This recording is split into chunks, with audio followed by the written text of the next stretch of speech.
Welcome to your favorite channel Concepts and Steps.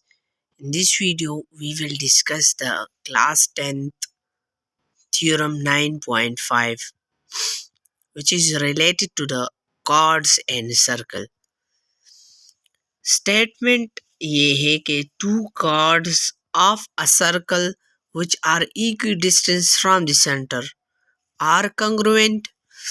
Student, सबसे पहले हमने स्टेटमेंट को समझना है कि स्टेटमेंट में गिवन हमें क्या है और टू प्रूव हमने क्या प्रूफ करना है। हमेशा के लिए थ्योरम में दो पार्ट्स होते हैं, एक पार्ट गिवन पार्ट होता है और दूसरा पार्ट हमने प्रूफ करना है। तो सबसे पहले to cards of a circle, एक सर्कल गिवन है और दो कार्ड है उस सर्कल के। तो व्हाट इज कार्ड? कार्ड एक लाइन सेगमेंट होता है जो सेंटर के अलावा किसी भी जगह से पास हो और वो लाइन सेगमेंट सर्कल के दो डिफरेंट बाउंड्रीज को क्या करे, टच करे, उसको कार्ड कहा जाता है। तो दो कार्ड है और दोनों कार्ड क्या है, इक्वल डिस्टेंस है from the centre. Her circle का एक सेंटर होता है, उस सेंटर से दोनों कार्ड इक्वल डिस्टेंस पर है। तो फिर हमने क्या करना है, आर कंग्रुएंट। आर कंग्रुएंट का माना ये है कि क्या ये दोनों कार्ड कंग्रुएंट है या नहीं, मींस लेंथ एंड साइज के मुताबिक ये दोनों कंग्रुएंट है या नहीं।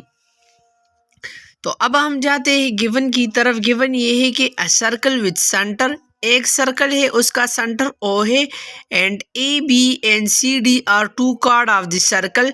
एक ए बी एक लाइन सेगमेंट है, दूसरा है सी डी, दो लाइन सेगमेंट है और दोनों लाइन सेगमेंट कार्ड भी है एक सर्कल के। फिर इसके बाद O E is perpendicular to A B. हमने ओ से एक लाइन ड्रॉ किया है और वो लाइन परपेंडिकुलर है ए बी को, और बिल्कुल इसी तरह हमने ओ एफ एक लाइन ड्रॉ किया है, लाइन सेगमेंट ड्रॉ किया है, वो परपेंडिकुलर है सी डी को। And O E is congruent to O F. हमें ये गिवन था कि ये दोनों कार्ड सेंटर से क्या है, इक्वल डिस्टेंस पर है। तो ओ ई हमेशा के लिए इक्वल होगी या कंग्रुएंट होगी ओ एफ को।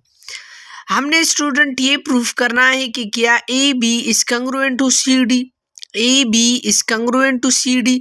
इससे पहले हमने स्टूडेंट थ्योरम 9.4 में ये प्रूफ किया था कि हमें दो कंग्रुएंट कार्ड है और हमने ये प्रूफ करना था कि वो दोनों कंग्रुएंट कार्ड सेंटर से इक्वल डिस्टेंस पर है या नहीं। तो वो हमने 9.4 में प्रूफ किया था। अब उस थ्योरम का वो कन्वर्स है, उसका उलट है।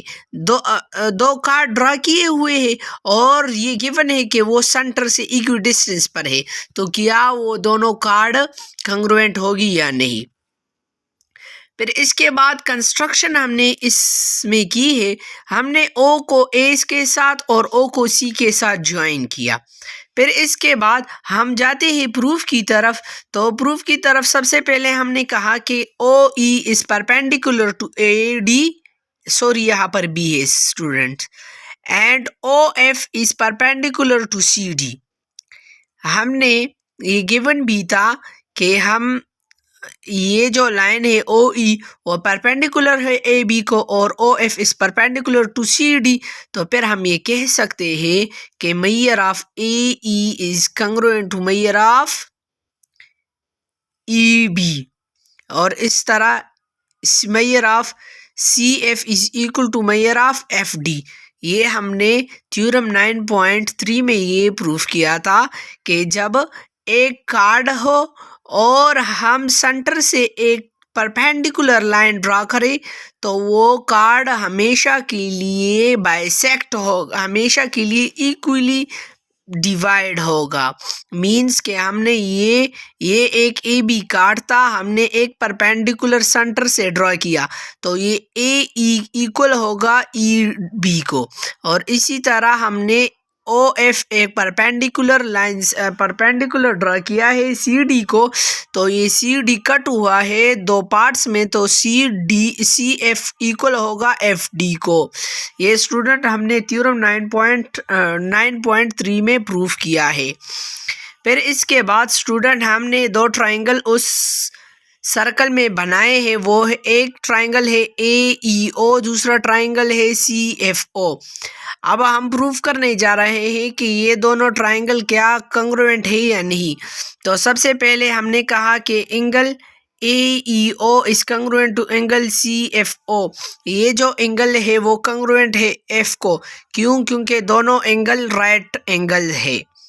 फिर इसके बाद OA is congruent to OC due to radii of the same circle. एक सर्कल है और हमने उसके दो रेडियाई ड्रॉ की है, तो हमेशा के लिए सर्कल के रेडियाई इक्वल होते हैं।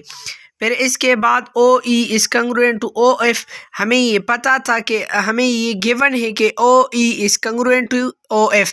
तो स्टूडेंट हम by hypotenuse and side, student ये भी राइट एंगल ट्राइंगल है, ये भी राइट एंगल ट्राइंगल है। तो क्लास 9 में हमने hypotenuse and side theorem proof किया है कि ये हाइपोटेन्यूज है और ये एंगल है।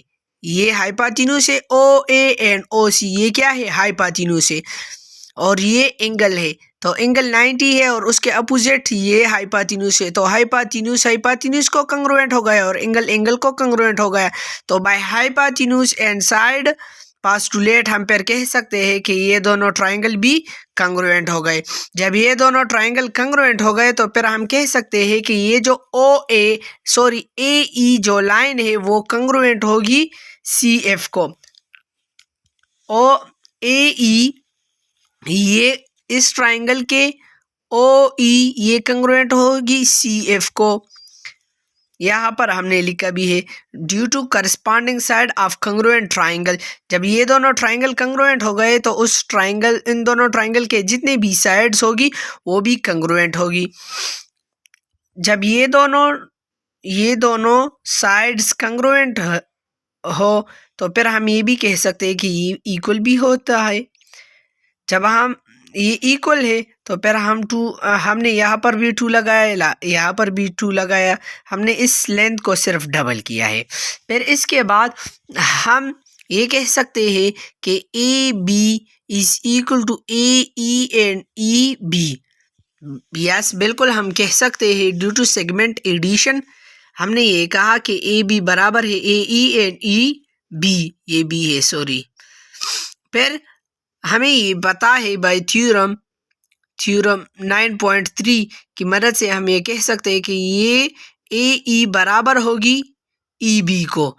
तो यहाँ पर हमने EB की जगह पर AE लगाया। स्टूडेंट ये D हमने लिखा है, ये B है, तो AE लगाया। फिर ये दोनों ऐड हो गया है तो 2 मेजर ऑफ AE हो गया। सिमिलरली हम ये भी कह सकते हैं कि ECD बराबर होता है 2 टाइम ऑफ CF।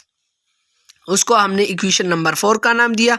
हमें ये भी पता है कि 2 टाइम्स यहाँ पर हमने प्रूफ भी किया है कि यहाँ पर हमने किया है 2 time AE is equal to 2 times CF।